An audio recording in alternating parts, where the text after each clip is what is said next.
Good morning, race fans. How's everyone doing today?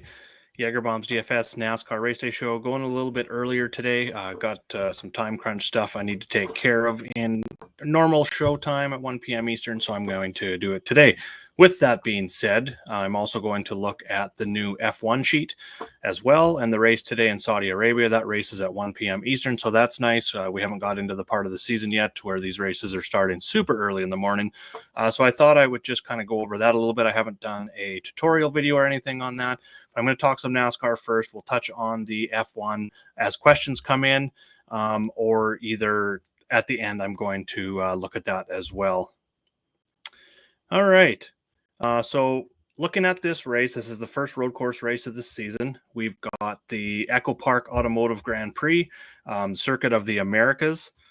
Now, this is a track they actually use on F1 on one of the U.S. trips up for the F1 series. So we've seen a little bit. Last year was the first year they used Circuit of the Americas here in NASCAR. Chase Elliott, the road course king, as I would probably label him right now. He started 8th. He ended up winning the race. He ended up only leading 5 laps there. He wasn't the top scorer in terms of DraftKings. He actually ended up second behind Briscoe, who started 27th. So in that race, it was full of rain last year. So it's kind of tough to, kind of model anything off of what happened last year with the rain and such. So I'm looking a lot at practice times. It's nice to see that. And on the sheet here, I had some questions this week, and it's a little bit different for road courses. So I changed things up, went back to a little bit of a mix of the new format that I use for practice as well as the original format. So we've got 1 lap time. So that's their fastest lap with that time, and then the average of the entire practice. Now for this week, it can be a little bit deceiving when looking at practices because NASCAR, unlike F1, when they track those, if a driver isn't like at full speed, actually running that lap full speed for the whole entire lap, they're not counting that time. Whereas NASCAR, if a driver's maybe going, 3/4 or slows down 3/4 of the way through a lap or whatever, they're counting that lap. That's going to screw up your average times. So I did go back to adding that 1 lap for these road courses, I guess, but it will be going back to the average once we get back to the 1.5 miles, the super speedways, the short flats, that sort of thing, every other track outside of these road courses. So keep that in mind when you're looking at the model. I guess starting off here, let's go look at the road course statistics from 2021. We had the most, I believe it was the most, now someone correct me if I'm wrong, the most road course races in a season last year that we ever had. We had 7. So looking at those statistics, like I wrote up in my article this week, that was over at dfsr.com. I'm just going to drop that here, the link to that in chat. That is my weekly NASCAR article over at dfsr.com. It's a preview. It comes out Wednesday, Thursday, sometimes Friday, but either way, it comes out before practice and qualifying. Some drivers that stand out, and right away, I talked about Chase Elliott and Kyle Larson. They've got 5 wins of those 7 races together, 5 top 5s in all of them. So each of them had 2, let's call them bad races, if you want to call 12th for Chase Elliott bad, and then 16th for Kyle Larson was his worst finish outside of that Daytona road course that started things off. That was the first race there at the start of last season. So outside of that, they're both just absolutely dominating on the road courses. The nice thing with the pricing today is they're in the mid 10K range on DraftKings. A little bit tougher to jam them together on FanDuel, 13.5 and 14. But you can easily put them together on DraftKings, and I'm going to kind of just build out some lineups as I kind of go through some strategies and answer some questions here. So I'm just going to put them there right at the top because starting 13th and 12th, they both give you access to double-digit place differential without winning. Someone else can win the race. They can finish second, third. You're getting double-digit place differential with both of those guys. And if we go morning, Kenny, over to the DK Fantasy Matrix here, just looking at both of them, they can hit 5x and nearly 6x without any dominator points at all. I love that from my top-tier guys. I talk about it every week.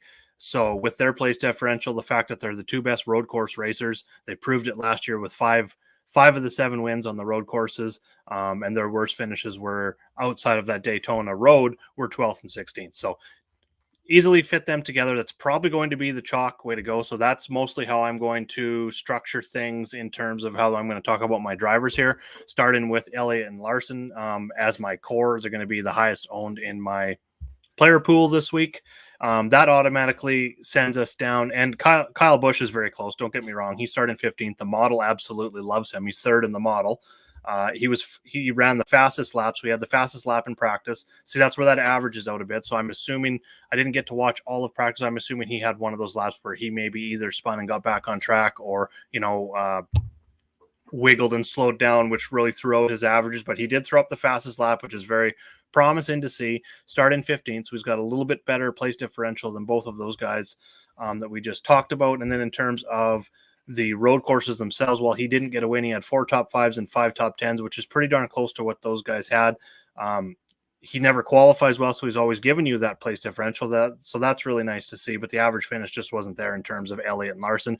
So he's going to be a pivot. So we're probably going to see the chalk today.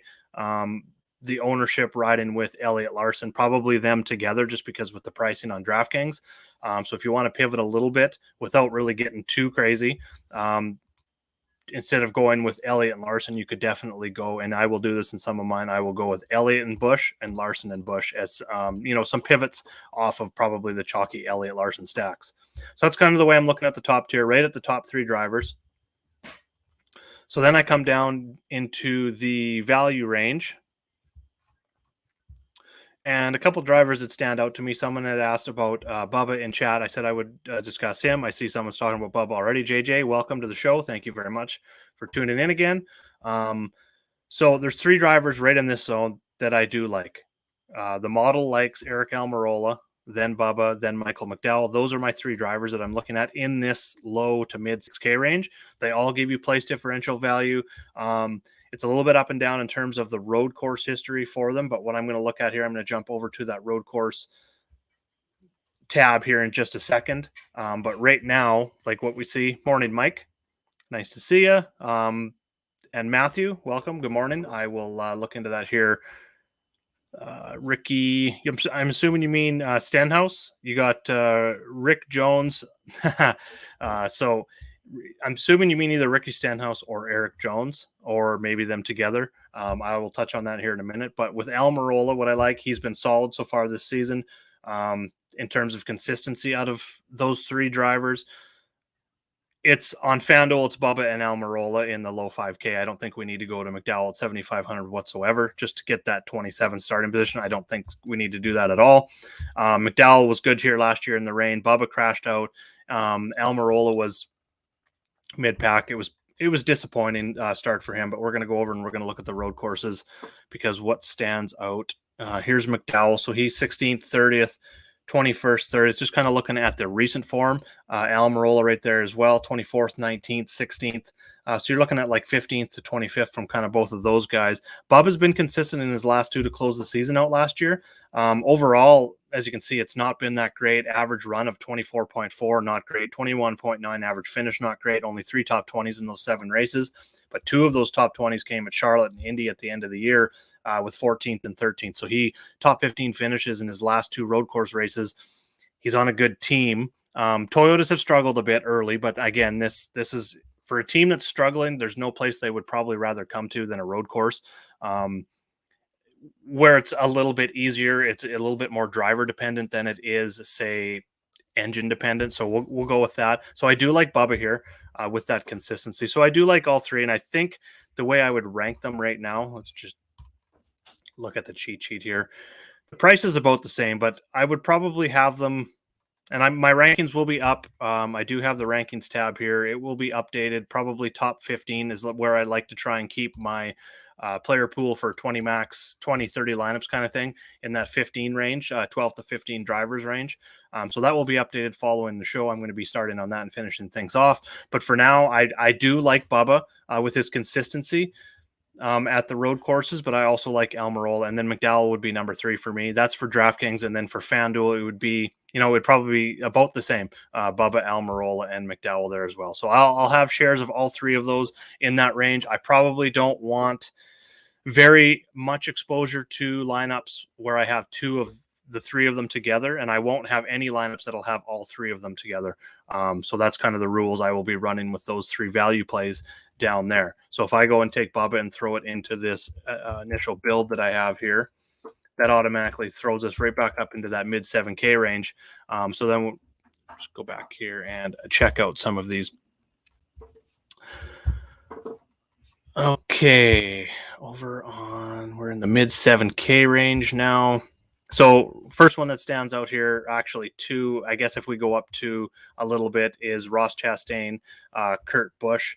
Looking at Chastain specifically gives you place differential, starting 16th. He was fourth here last year. Again, that was in the rain, but he had 3 top 10s in 7 road course races last year, which was promising. Another year of experience here in the Cup Series, and he was 6th fastest overall lap in practice and 4th best average of all his laps. And I believe if we go look at the practice and qualifying information, I just can't pick him out here. Chastain. Yeah, so that was out of 5 laps. So that average was a 5-lap average for him. They weren't all ran together, so keep that in mind. But that's what we're looking at there. Kurt Busch starting 11th, I like as well. Didn't really show that 1-lap speed, but he was top 10 in terms of average speed of all the laps. He's been good on the road courses. He's got 4 top 10s, 2 top 5s in those 7 races last year. And starting back further than he is today is why his DK and FanDuel average is up a bit. But I definitely still like him starting 11th just because of that price at $7,800. Looking at his price, and we've got the DK and FanDuel salary tabs here. His price came down quite a bit. So there's a few drivers here that stand out in terms of drivers' prices that have came down, and some that really don't make a lot of sense. Joey Logano is another one. He's down $800. He's at a season low $9,100. He's going to be close to a core play for me just because of that price. I think we can still have him, Elliott, Larson, and Logano. Like we could come up here, throw in Logano. So for our last 2 drivers, 6,800 average is still really nice. So we can throw in a punt play and then still come back up, or we can go possibly with 2 more balanced 6,000 guys, maybe one more of those 3 that I talked about. I've already got Bubba, so Almirola or McDowell, or fill it in that way. And what I like about Logano, like I said, he's been consistent. 3 top 5s, 4 top 10s in the 7 races last year's average start of 8th. So kind of right around where he is. Average run of around 11th. A little bit better on FanDuel just because he's not getting those place differential points in there as well. So his averages are better on FanDuel. He's 12,000 on FanDuel though, so that price is getting up there, but still definitely consider him. He led 14 laps here in the rain, finished 3rd last year, and just at 9,100, I definitely like him. And keep in mind that the overall ranking here does not include salary. I'm trying to find a way to get that modeled in, just kind of like a points per dollar type thing. So with a projection. So I'm working on that, but just keep in mind that he is 2nd in the model without looking at that kind of salary trend that I was just mentioning. So I definitely like Logano here as well. Eric Jones, starting 30th. I think people are going to really like that place differential. He was 16th here last year. 6 top 20. So he was consistent on the road courses, finishing top 20 in 6 of those 7. Average finish of 15.9. So, I mean, just looking at the matrix alone, 37 points gets him 5X, which would be a great return on a road course with only 68 laps. But we would even take 30 points. So 30 to 35 points is kind of the range that we're looking for out of him. And that's a 19th to 21st. I think that is totally doable for him. I am much more on Buescher myself. He's just been more consistent. And I think he just has a little bit more upside because for him, we're looking at about 15 for 5X. And he can, they both can crack the 6X, but I just like Buescher a little bit more. I think Jones is going to be higher owned. And if you feel that way as well, the reason I like Buescher a little bit more because I feel Jones is going to be higher on, but I think there's just a little bit more risk there with Jones. And if Buescher's going to be lower owned, I'm definitely on a little bit more Buescher than Jones myself, but I'm not going to talk anyone off Eric Jones starting 30th, only needing like a 18th to 21st place finish to really hit that value, not kill your lineups. Happy race day, JB. Thanks for tuning in. Kurt, yeah, I talked about him at not the start of the show because Elliott Larson, but I think we can go ahead and pair Kurt Busch with, an Elliott Larson or Kyle Busch, two of those three. If you're starting up there, kind of like I am, Kurt Busch is super cheap at 7,800, starting 11th. I don't think, at 7,800, if we can get 39 points out of him, I think we're ecstatic at 5X for a 7,800 driver, and you only need an 8th place finish out of him. So if he gains 3 spots with 0 Dominator points, Kurt Busch stands out. So yeah, he's definitely a core play for me today. He will be higher up in my rankings because of that price tag. And my rankings on the sheet are also going to be points per dollar. They're not just going to be like Elliott Larson, Kyle Busch and down. They're going to be how the exposure that I have set in my own personal player pool and how I rank them points per dollar wise. So Kurt Busch is going to be high up there for sure, even though he is starting 11th. I think that could even lower his ownership a little bit. Maybe not with the price, but what we've seen early in the season at other tracks is that we've seen more place differential possibility than we have in the past at some of these tracks with high correlation to qualifying track position with the new car. I mean, Atlanta for sure. They turned that into a super speedway, but I'm talking, like Fontana, we've seen that, Las Vegas, Phoenix, we've seen more passing, less correlation to qualifying to finish position, stuff like that. And in terms of road courses just by themselves, we look at the track position tool, which is a correlation of qualifying to finish position. Road courses are generally really low in terms of that correlation anyway. A lot of that has to do with the strategy that's involved. People pitting at different times and stuff like that, getting out there, and especially with the stages in there now, we got two stage breaks where some strategy will come into play as well. So that plays a little bit into that correlation numbers. But still, I think we do see some guys move around. I think place differential is going to sway people towards probably some of the chalkier plays today. So I think Kurt Busch overall, this is a long-winded answer, but I think Kurt Busch could come in possibly outside the top 5 in ownership. And if that's the case, I absolutely love that. On top of the strong road course run they had last year, outside of here, obviously, he's been really consistent to start the season. He's got 2 top 5s, 3 top 10s, and he is the only driver to finish all 5 races inside the top 20. Top average finish, 9.6, and he's tops in DK and FanDuel scoring, which I did not expect that coming into the season in this 45 car. So nice to see. Bet Michael Jordan's happy, especially the aging Michael Jordan, number 45. But the speed wasn't completely there, but it's good to see him top 10. And then Chastain, I definitely like. I talked about starting 16th. Tyler Reddick, I think, makes a tremendous GPP play. I think he's going to be lower owned starting 4th.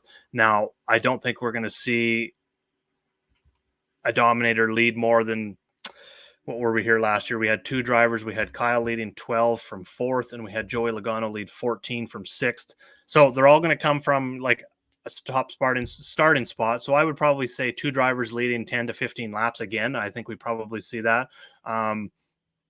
Just with the stages and stuff like that and how it's going to work out, I think we kind of see a similar pattern, even though it was rain last year. I think we see a similar pattern where maybe even put that up to like 12 to 18 laps, 20 max, maybe for one driver. And I have a few in mind. Tyler Reddick is one. He showed tremendous speed in practice. He had the 5th fastest single lap, and then he was 2nd in overall averages of all his laps. So he definitely stands out for me. I think he's going to be lower owned, and if he can grab, I don't think technically, let's just go do the math here real quick. Tyler Reddick, we'd like 42 points. Again, we don't really need that 6X. I think 6X is going to win a GPP. 6.2, 6X value on DraftKings is going to win a GPP. Last year, I believe the perfect lineup was around 6.5X. So I would assume the optimal winning lineup on any of those bigger contests on DraftKings was probably in the range of, again, 6.2, 6.3, maybe even down to 6. I'm not 100% on that. I don't have a database of all the winning lineups. I'm going to be starting something like that for when I do look back on stuff like this. But for now, I use Line Star and I just look at the perfect lineup, which is just optimally doing the math and looking at the best optimal lineup that could have been made. So with that said, it only had the one Dominator in that lineup. We got the perfect lineup right here. Chase Elliott, Joey Logano, finishing 1-3. Everyone finished top 10 except for Ryan Preece was the punt play that started 36. He got you 21 place differential points. So there was 4 drivers who had 16 or more place differential. That was the huge difference here. I don't think we see exactly that much. So that 6.6x perfect lineup could be down to say 6.3. So 6x is definitely, I think, going to get you in that top 1% and in contention for a GPP today. So 5x is what I'm looking for. And out of Reddick, a third place finish with 0 dominator points will get him there. He can get you up, say he goes ahead and is one of those drivers. I'm going to give him 5 fast laps and 15 projected laps led. That gets him over 6x return. So starting 4th, wow, that could seem a little bit scary. Not so much on a road course, obviously, but if he can get up there, if he's lower owned, say 8th to 10th in ownership, Chastain, Kurt Busch, well, not even Kurt Busch because I don't think he's going to be extremely high owned, but let's just say Ross Chastain, AJ Allmendinger, even getting up to Byron. Someone asked about Byron. I love that place differential. That's just a really safe floor. I mean, you're looking at 46.5 points. He doesn't even need a top 10. You're looking from 11th to 13th place finish for Byron safety. You could even deal with something in the 13th to 15th range, I think, and still get away with Byron. So yes, I definitely like Byron up there in that 9,300 range. But I think Reddick's going to be lower owned just because he falls between Chastain and Allmendinger, and he still gives you access to over 6x pretty comfortably, and not really crazy saying that Reddick could lead 15 laps and have 5 fast laps. Let's just go 10-2, for instance. That still puts you over 6x leading 10 laps. So I like Reddick. I think he's going to be, like I said, maybe 6th to 8th in ownership. If he's outside of that, even better. I picked him for 1 and done today, so there's a very good chance he crashes. But I've been off the crash train for, I think, 2 weeks, so not too bad there. I'm just going to kind of go through some of these questions. I want to scroll back, make sure I don't miss anything here. Went over Eric Jones, Bubba, Byron. Yeah, definitely Byron. I think Byron could even be possibly you could throw him in as a cash play starting 24th, because like I said, you're not really looking. He hasn't been great on the road courses though. So yeah, let's just stick with Byron GPP. Allmendinger, I do think Allmendinger will be higher owned. He's starting 20th. He's one of the best road course racers in the series. He won yesterday, had a really good race on this track. So I think he's at least a top 10 driver, probably pushing top 5.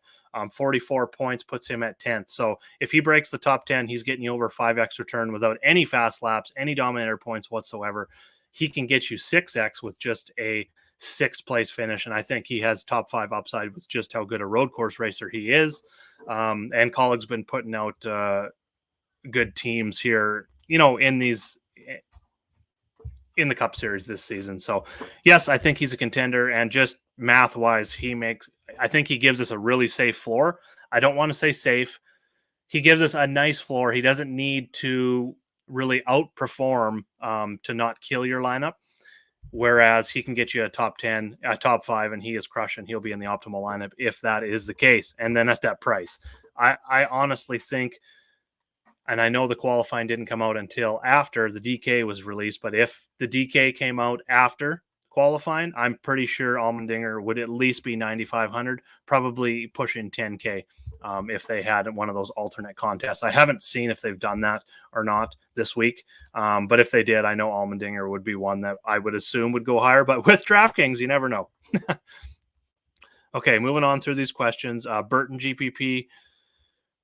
Let me scroll down. Let's find Burton. Yeah, I haven't myself in building. I've only built about 5 lineups so far. I haven't really had to go much lower than McDowell, Wallace, and Eric Almirola so far. But let's have a look here. Starting 19th.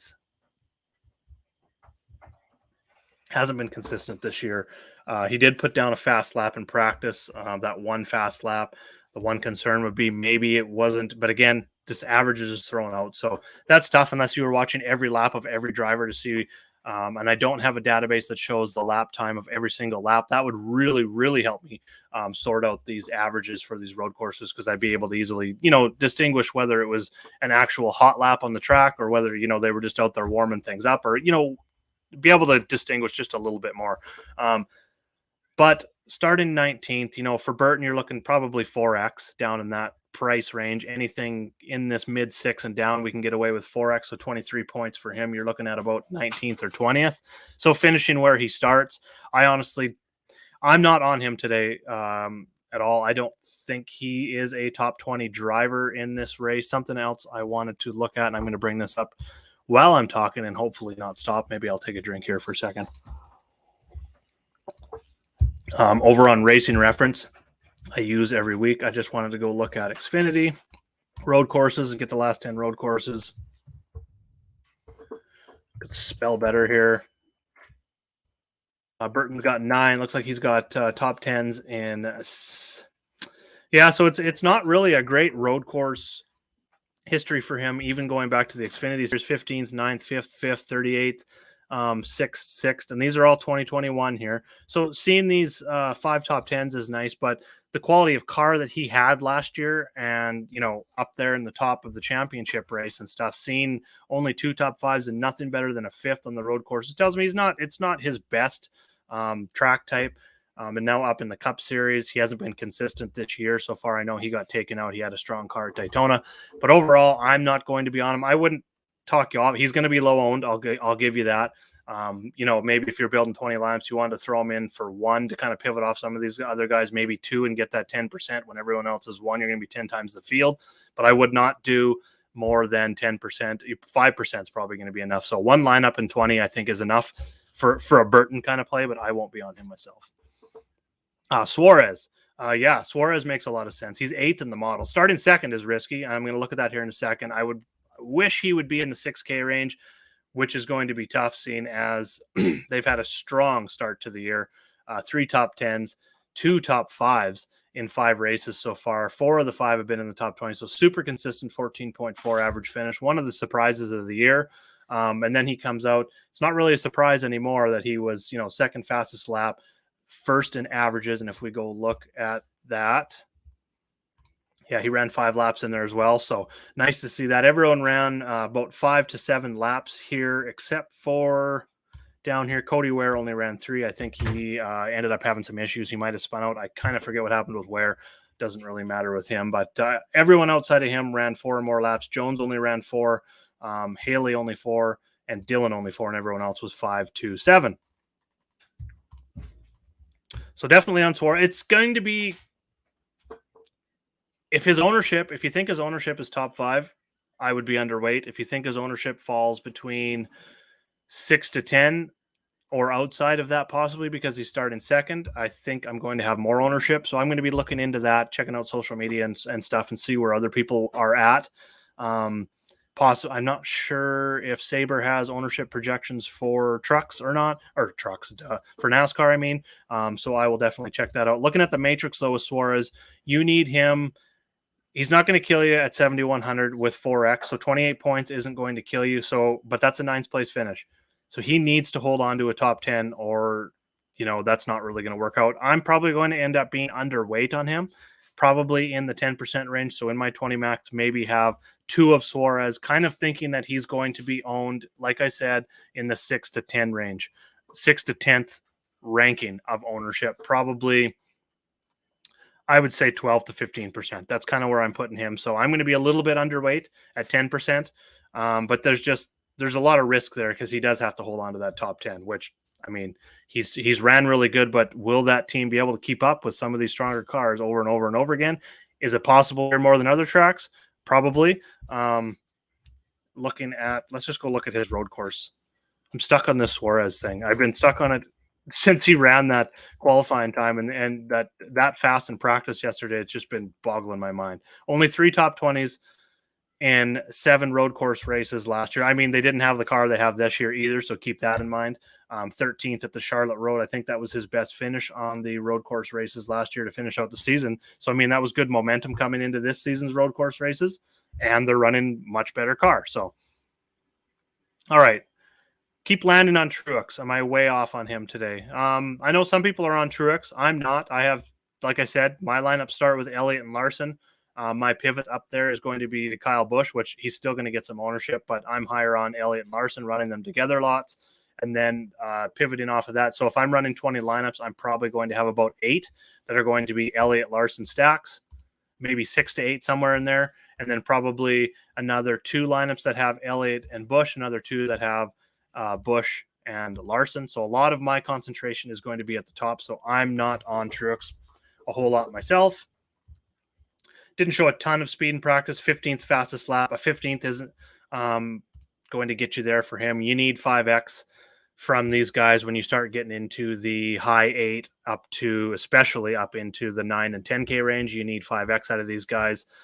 48 points. So you're looking for about a 6th place finish out of him is where you need him to hit value. Anything less than that, you could probably live with the 7th or 8th and get away with it and still cash. You won't be winning the GPP, I don't think, in that range. So for me, I'm much higher on these other guys, especially let's go look at the road courses. Mid-range here, 2 top 5s, 3 top 10s, consistent with all, 5 of the 7 finishes inside the top 20, but we're not looking for consistency out of that price range. We really do need that 5 to 6X if we want to win a GPP with Truex. So he is going to be probably a little bit lower on, unless, like I said, the ownership really takes hold with the place differential narrative again, then he's probably going to be a little bit higher on. And if that's the case, I'm definitely out on him. But personally, in my own player pool, I am out on him anyway.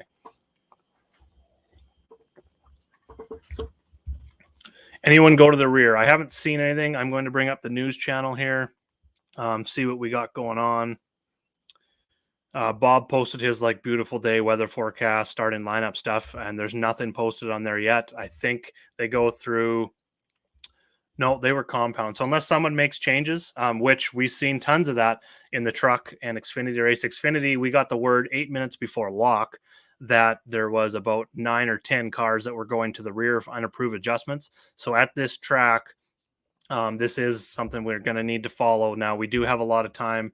What do we got here? 4 hours, 15 minutes to lock. So I will be updating that in chat. Anything that pops up on the NASCAR news channel, if you're following there. If you can't follow there, I will at the channel if anything comes up in the NASCAR talk channel as well. And I will be sharing that on Twitter, just like retweeting and stuff like that as well. So as of now, it doesn't appear to be anyone back.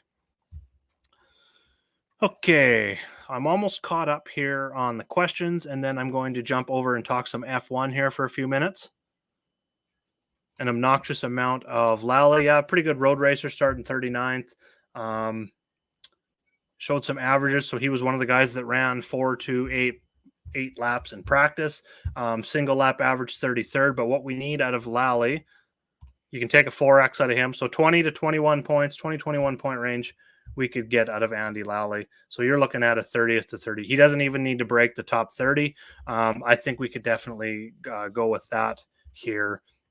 I'm not going to talk you off that one, Kenny, whatsoever, because that is going to allow you at 5,200. That is going to allow you to easily stack Elliott, Larson, and another top driver here as well. Pretty much allows you to build however the heck you want. So I'm with you, buddy. I don't think I'd be overweight because I think he's probably only going to be 2% owned. So, 10% is going to be 5X the field, 5 times the field there. So, and that's only 2 lineups in 20. So that's probably where I would lie if you're using Lally. If you're over that and he ends up getting 30th here, gives you that 4 to 5X return. You're going to have a lot of opportunities to put together the right combination of top drivers, though. So definitely like that plan. Get obnoxious. Absolutely love it. It's one of the most obnoxious and crazy fantasy sports out there. So why not? Absolutely love it. Kurt Busch or Busher. Now that one's tough. I talked about them both. They're both in my core. In terms of the model, Kurt Busch, obviously. 500 less. I want to go just compare on the matrix. This is when I go driver versus driver. This is huge in deciding. So I'm actually going to hide these rows quickly and highlight those 2. I'd like 5X from these guys. I'm assuming we're talking GPP. So 36.5 from Busher. We need a 15th. So right around 15th place would be thrilling to get that from Busher. Totally doable. Kurt Busch, we're looking for an 8th place finish. That's only up 3 spots. That is so close with those 2. To be honest, I'm pretty split on them. And it really did, I guess, at a $500 difference here on DraftKings, it's going to depend what the rest of your line. If you need that $500, obviously it's Busher. But if it's one or the other, I got no problem if you have $7,800 left going with Busher, to leave 500 on the table. It's going to give you a little bit of separation probably. But honestly, what I would do is build that lineup twice. If you're really, really stuck on it and you're multi-entering, and build that lineup twice, one with Busch and one with Buescher. As for my rankings, it's too close. It's really too close to call. Kurt Busch has just been so consistent on the season. It's really not out of realm to at all think that he moves up 3 spots.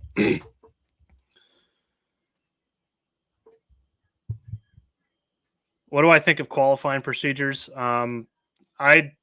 I don't like this new 15-minute practices, even when they extend it a little bit and they get like 40 minutes, which is fine. It's better than the 15 minutes. The 15-minute practices I hate because, well, one, I went and put 5, 10, 15, 20, 25, and 30 lap averages into my sheet. I love looking at the data. I love looking at the transition of cars, from early on in a run, going through the entire run and comparing that to what other drivers are doing as they go on. You get to see some of those cool graphics on TV as drivers go through their laps, how driver versus driver will lose time versus other drivers, maybe maintain a little bit better speed. I love that aspect, and we need more practice to be able to do that. So shortening this stuff up, I don't like. But compared to last year, I absolutely love it because we had 0 practice. So that when it comes to the qualifying, I'm not real big on that old single lap stuff. I do like the way they do it. Maybe not this 2 groups.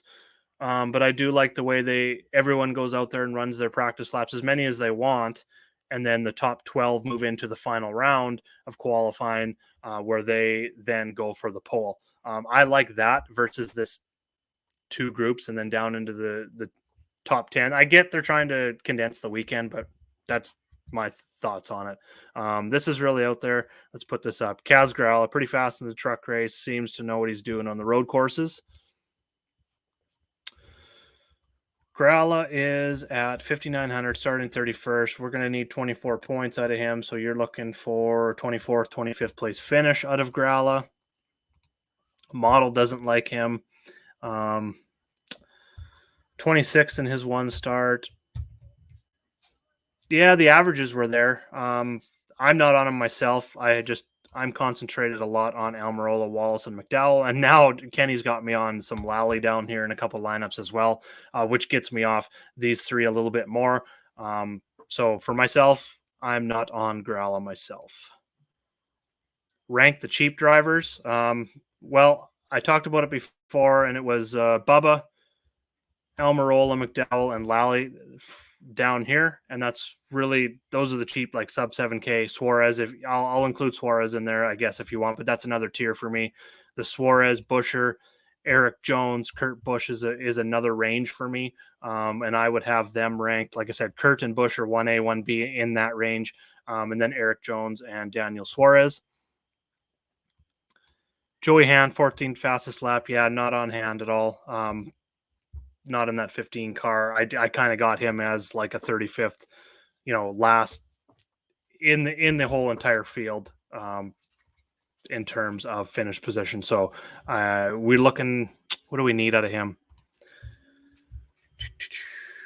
38th. We're looking for 20 points to not kill. So 30th place finish. So he needs to get up to 30th, and I don't think that happens. I got him, 35th to 38th, even a 34th to 38th. That's not going to be points. You need that 30th, and I don't think he's a driver that's going to get up there and finish 30th today.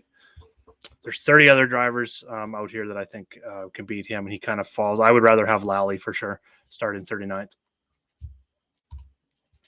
F1. Okay, jumping across to F1. So I've gone over that. I'm going to have my rankings up for NASCAR after this. I'm going to touch on some F1 here. So here's, I talked about some cores here for DraftKings. I'm going to post probably 2 cores in chat, 2 different builds that I like for DraftKings, 1 for FanDuel. And now we will jump in to a little bit of F1 talk here as we close things out. So this is a look at the new sheet. It's free for everyone for the first 3 weeks. So I'm going to show you my picks here. Got odds. There's a few things I'm probably going to add as we move a little bit more into the season. But this is where I've got it as of this week. We've got track history, Saudi Arabia. This was its debut last year. I've got grid, finish, laps led. That's going to be every year or for every track, it's going to be the last 5 races for each track. We've got the season form this year. We've got practice and qualifying, practice 1, 2, and 3. Now, these, same as DraftKings, these are the fastest lap of that practice ranking, and then the average rank of those 3 practices, qualifying, practice to qualifying differential, which I'm not looking at a whole bunch just because when we look at the scoring for F1, it's a little bit different. I'll go over that here quickly first for anyone that is new.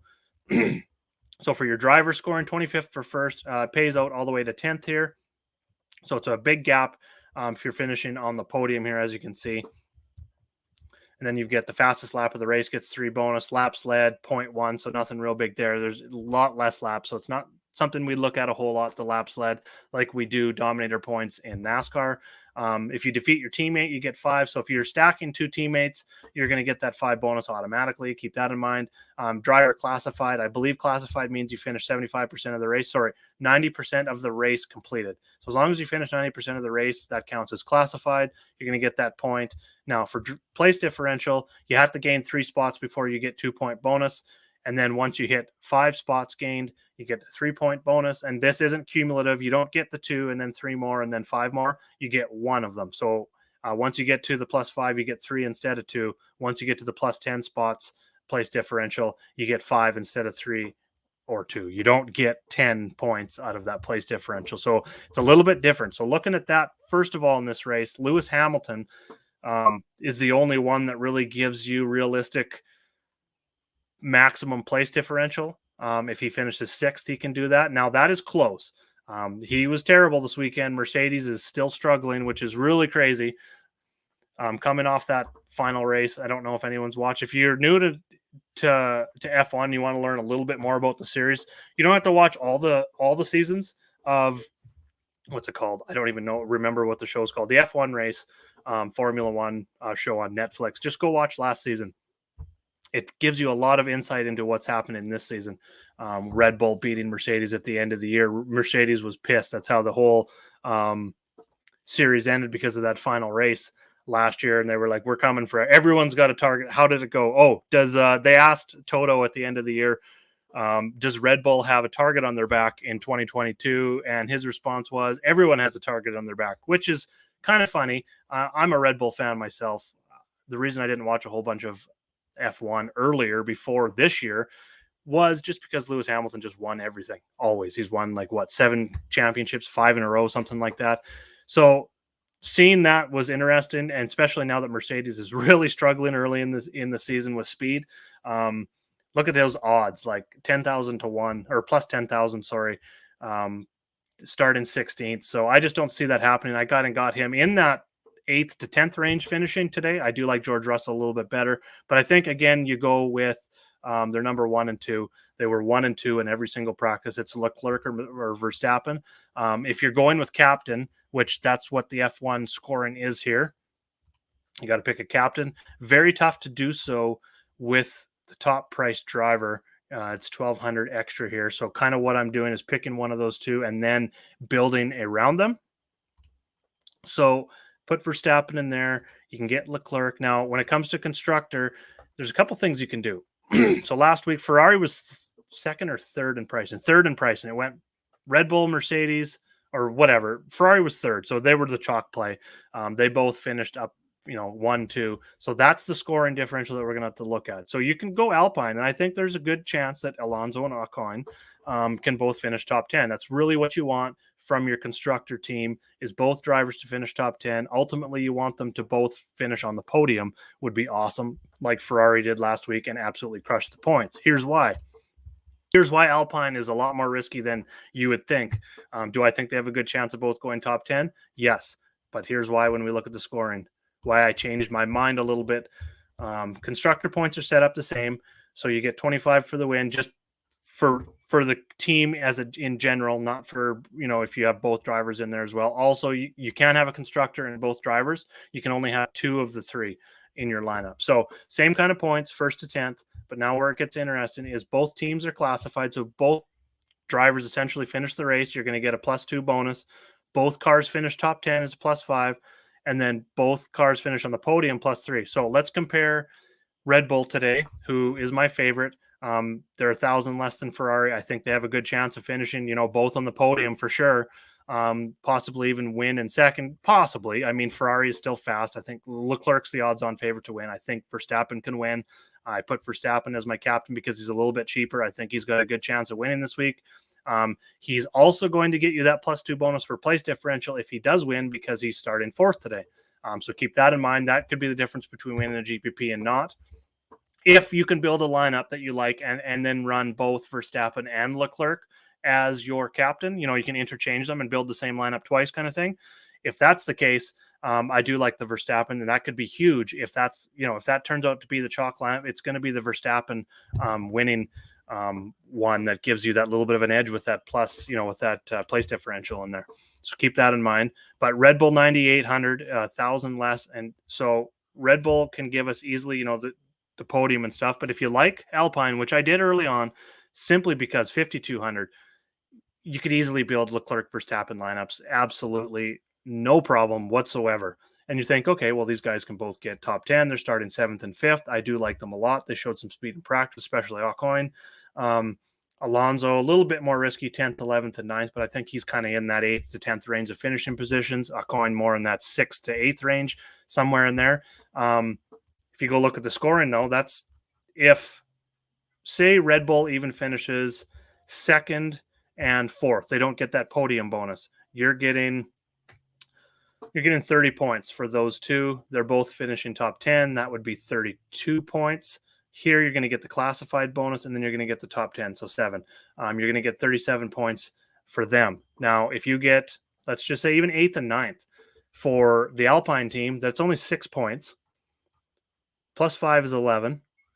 +2 is 13. There's a huge difference in points there. 25-point difference. So while it looked good originally, once I started doing the math and putting it all together, and if Red Bull goes ahead and finishes all 3 cars on the podium and one winning the race, getting you that 25 points, it's going to absolutely crush the points per dollar of that Alpine, even though there's a 4K difference. So keep that in mind. Who do you think will be a dominator today? So one driver, I personally think Leclerc's going to, I don't think Perez is going to lead early. I mean, that's going to be, he may lead 3 or 4. I don't think, and I need to watch more races to really determine how these work out. I know that pole position is absolutely huge here. I think the outside one that people aren't looking at is Verstappen. I think he can come through. He's 2nd in practice. It's going to all depend on the start of the race, though, which is going to be awesome. I absolutely love the start of these races. I don't think it's going to be Perez. I think it's Leclerc, probably. Now, what makes this race so interesting at the start is you've got Red Bull and Ferrari on the front row and Red Bull and Ferrari on the second row. So how the teams are going to play out, is Perez going to kind of block the Mercedes a little bit, or is that going to be his strategy to try and get Verstappen up there? Is there going to be team orders? Their odds are very close. That's something. There's a lot of dynamics going into the start of this race that I absolutely love here. So very, very excited to see that. But I guess Leclerc would be the easy choice. He was fastest in all 3 practices. He was fastest last week. Ferrari was the fastest. Red Bull just can't seem to quite match what they have, whether they find that in the race or not. So Leclerc would be, but I really like Verstappen here. I think he can definitely do it. Okay, so kind of a lineup. You put those two together, and then we go and we put in Red Bull here. We're down to 41-33. So things get really interesting if you want to go Verstappen and Leclerc. It's just going to be very hard. You're going to have to punt a couple of plays, and I'm just really not into that. So you're going to have to pick Verstappen or Leclerc. So probably what my route is going to be, and it was in my first, if you're running Red Bull and Verstappen there like that, is build a lineup out and then go Leclerc at the top and keep Red Bull in there as well. Kind of, for multi-lineup entering purposes. Whoa. So George Russell, starting 6th. I think he's probably 5th, 4th, possibly. I know he didn't show a lot of that speed in practice. That's kind of a hot take, I guess you'd say. So if I had to predict the finishing order, which I kind of started to do, and I'm going to do each and every week, I might post that in chat, my top 20, just kind of how I project it to work out. I had Verstappen, Leclerc, Perez, Sainz, George Russell. I've got Bottas in there next. And at 7,600, his odds were good. And I updated these odds after qualifying. So I like seeing that odds, plus 8,000 in that range, him starting 8th. I think he can get up to 6th and gain 2 spots. I think that would put him in the optimal lineup here. Pierre Gasly starting 9th would be my pivot off of Bottas, just because Bottas showed more speed. It was good to see on this new team that he is showing speed still, 3rd, 5th, and 9th versus 5th, 12th, and 7th. But I do think both are top 10 drivers. I think Bottas just has a little bit more upside in that range. And then coming down, I talked about the Alpine guys. I like Ocon a little bit more. He showed more practice speed, but I think both can get in there and get you a top 10. And then Yuki Tsunoda is very interesting. This whole AlphaTauri team, Gasly is definitely the safer pick, but Tsunoda showed he had mechanical issues, so he ended up missing qualifying. I don't think he even got a lap in qualifying. So he's starting at the back of the pack. So he does give you possibilities of place differential. I don't think he's a top 10 car. So I don't see the maximum place differential bonus for him, but I could see him getting up to 15th and giving you, just go look at that here for a second. DJ just missed another putt. He's making me mad today. Scotty Chef's going to win this 9 holes. Oh no, at least they're going to go to the back 9. Anyways, Tsunoda finishing, let's go 5 spots. 15th is going to get you that +3 bonus. I think there's a possibility of that. He was 6th, 10th, and 10th in practice. Very, very fast. There's a ton of risk with him. I don't think he's going to get up in the 10th to 15th range, but at 3,600, if he gets you a 15th place finish here, and there's only 19 cars, so he's actually starting 19th on the grid because Mick Schumacher, after that crash yesterday, he is not going to be in the race. He's at the track, so he's okay. He's out of the hospital, his hotel last night. He is at the track today, so that's good news. But so Tsunoda already +1 there, so he only needs to gain 4 more spots to get you that +3 bonus. I think that could be enough at that 3,600 to get one of these top guys in your captain spot. Because if you don't go that route, if you don't go and punt one of these guys and then maybe say Ocon at 5,600, now you're in that 74 range. You can go Bottas and Gasly together. So that's kind of like one lineup combination that would work well together. But the way you would need this to work out is obviously you need Verstappen to win the race. The ultimate optimal, this would win GPPs would be, well, outside of these value guys needing to, these 3 needing to top 10 at least, and Tsunoda needing a 15th. I would think he needs at least a 15th or better to get into, the optimal lineup here. Is Verstappen winning, you would need probably Sainz finishing, not Sainz, sorry, Sergio Perez finishing 2nd so that you get the Red Bull Racing, or 2nd or 3rd. It really wouldn't. It does matter because of the constructor points, 18 versus 15 there. So it's going to make a tiny difference. But either way, if you can get both Red Bull racers on the podium and Verstappen winning, I think that is going to be a great lineup there. So that's one combination I like. If you want to go a little bit more balanced and you believe in Perez, I mean, Vegas is definitely close on the Perez versus Verstappen thing. Go Perez as your captain here. I think you go and you could stack them together. Let's type in Tsunoda. Now, this is where we can't go, and that's the problem with building some of these lineups. And some of the really interesting things that I like looking at here early in the season is if you go and you put them together like that, it's tough because now you can't go Red Bull as a constructor because you can't have all 3. So from there, I mean, you can go Ferrari, but do you want to go Ferrari if you think Red Bull's finishing 1-2? That means you're not going to get the bonus out of Ferrari. Okay, then you go Mercedes. Then if you go Mercedes and they kind of need both top 10s or better, you think George Russell's a top 5, so then he becomes a play. But so does Lewis Hamilton because he needs at least a top 10, and he's going to get you that bonus, but you can't fit him in your lineup.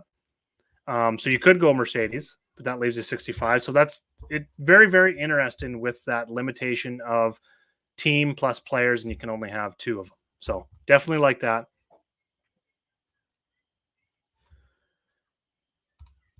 Yes, Kenny, I don't actually 100% know the answer to that, but that was my thinking because Schumacher is out. that Magnussen's automatically going to get that +5 bonus for finishing ahead of his teammate because he's already retired from the race. So, yes, he's going to get that bonus 5 right off the bat here, which is nice. He's starting 10th in that Haas car. He may be a better play than Russell at the end of the day. He struggled in those first two. Let's just go look at that here for a second. Yeah, he ran. Let's go first practice. He only ran 2 laps and then he was off, so not really worried about there. Magnussen, he ran 13 laps in that second practice. I didn't watch the second practice on Friday. I caught the first little bit of it, but I missed the ending and the discussion at the end. And the write-up to see exactly what happened with Magnussen. I may head over to the F1 site and check out that practice 2 write-up. So that's been very good on the Formula1.com site. You go into the week's race and you can see, just like NASCAR, you can see practice 1, 2, 3 qualifying. Not only can you see the results, you can see what tires they used, what intervals they used those tires on, but then you can also see the quick write-up after. It's about 200 words that they have kind of explaining everything that went on in practice and qualifying. There's only 20 drivers in the series, so it makes it a lot easier that way as well. So ownership percentages, honestly, don't really have a lot to say about ownership yet in Formula One, just because I'm trying to figure out the scoring and how people are deciding there. So what we've seen last week could be completely different this week. That's something I wanted to bring up. Give me 2 seconds here and I will bring that up. But honestly, your top owned captains, again, I think you need the race winner and the dominate, not so much the dominator, but yeah, let's just call it the dominator in your winning lineup. So you're going to need one of Leclerc or Verstappen. I don't think we're going to very often this season, unless it's a race where see something crazy happen, and that does happen where, like rain, a couple of top drivers crash out and we see a whole bunch of value guys that are coming from the back miss the crash, and all of a sudden these guys that don't normally get top 10s get top 10s, or a crash where, say, Verstappen and Leclerc get into each other. Unforeseen circumstances, kind of like wrecks in NASCAR. We can't really predict those. I was just trying to bring up last week's ownership here just to kind of go and have a quick look at the winning lineup and see where that ownership fell. But I think for a lot of the time, the captain is almost always going to be one of those top 2 drivers. Maybe Lewis Hamilton later in the season once Mercedes finds some speed, but I think it's going to be a Ferrari Red Bull show here, at least for the going up until the summer break for now. So this was last week's Chris's lineup. I had Leclerc in there, 27%, captain, 61% overall. He was in. Now I'll just compare mine. Compare it side to side.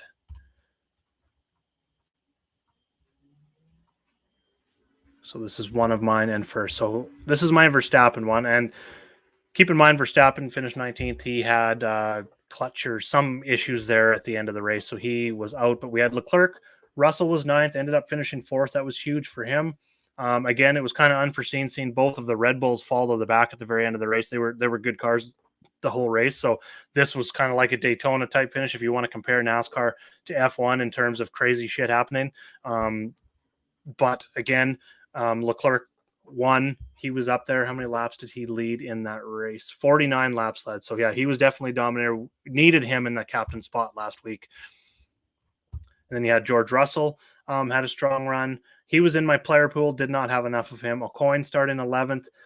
He was excellent. Now, I have to go back to contest to see the ownership of these guys. Here we go. So George Russell was 1% captain, under 10%. So was Ocon, under 10%. So those were the 2 GPP drivers that you needed last week to cash anything. Bottas was 69%. Starting 6th, ended up finishing 6th after a pretty terrible start. He dropped back to like 13th, 14th there for quite a while. Magnussen was 51%. So we're generally going to see a lot of high percentages on about 5 drivers.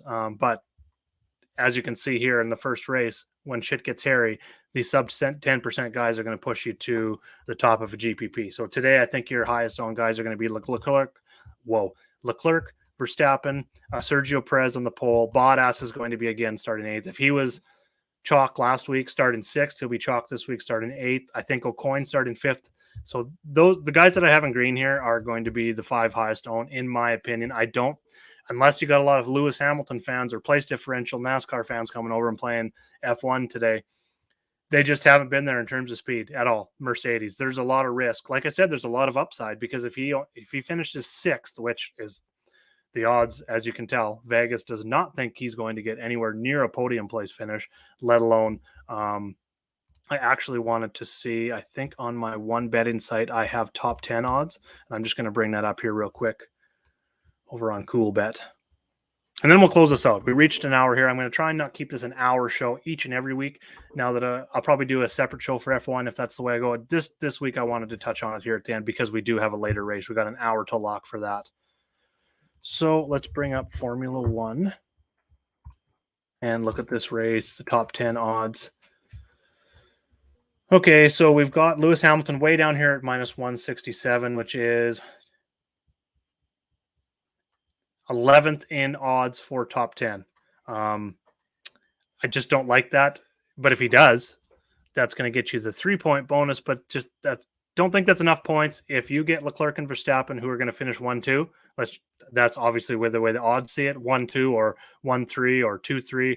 I think one of them wins for sure. But either way, if they're going to finish 1-2, whoops, I just screwed that up. Lewis Hamilton, you can't be playing Hamilton and going with that risk. And he's not going to be in the optimal lineup finishing 10th. For Lewis Hamilton to be in the optimal lineup, I think you're going to probably need him to finish 4th to 6th. And that is long, long odds. So if there's a chance he's high owned, I'm most definitely going to be underweight on him. Okay, other top 10s that stand out. I like seeing Bottas at 250. Alonso with better odds. You're laying more for an Alonso top 10 than a Bottas, and he's cheaper. I'd like that as well. What's O'Coin? I think he was up quite a bit higher. 333. So O'Coin and Alonso not too far off in terms of top 10. Same with Bottas. They're all kind of in that same range. And then George Russell just a little bit more, and he's a lot more expensive here. So my rankings are probably going to be Verstappen, Leclerc, Perez, and Sainz. I think you got to go Ferrari, Red Bull. But in terms of points per dollar and how my player pool is going to work out, it's probably Verstappen, Leclerc, probably down here with Bottas, and then O'Coin and Alonso. And then now up to, say, Russell, Gasly, and Tsunoda. And then kind of mixing in Sainz and Perez as maybe pivots in this race, in the instance that Verstappen and Leclerc don't finish 1-2, and maybe Sainz or Perez finish 1-2. But one rule that I'm finding now with these secondary cars on these top teams is I don't want to probably build lineups with both secondary drivers on both teams together. Just team orders and stuff like that. There's a lot more team order type stuff happening with F1. So that's kind of the way I'm breaking that down. So that's the F1 race. I'm going to work on my lineups here shortly. I'm going to post a core and chat for that as well. Same with NASCAR. Thanks for tuning in for the hour-long show here. Good luck today. We got a lot of time until NASCAR locks, so definitely hit me up in chat. Hit me up on Twitter at Jaeger_bombs9 or comment on the video below. Cheers, and I'll see you all in winning picks later. See those green screens. Good.